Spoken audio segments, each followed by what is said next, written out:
The infrared allergy reliever, use red light therapy to ease nasal allergy and irritation symptoms. It's a drug-free treatment and no side effects. Suitable for anyone who suffers from nasal allergy.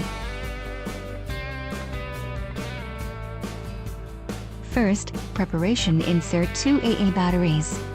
Make sure the positive and negative ends are facing the correct direction as shown below.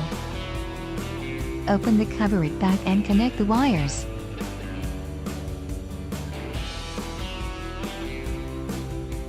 In each pack, you will find 2 different sizes of nose tubes for adult and children use.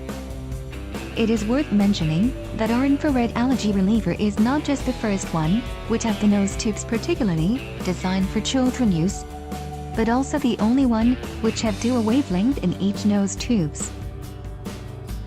Then, clip the nose tubes into your nose in comfortable position.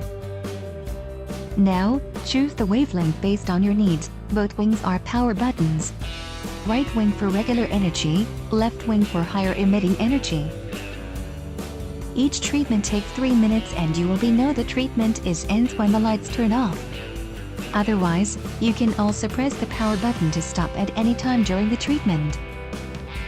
For more information, please visit our website.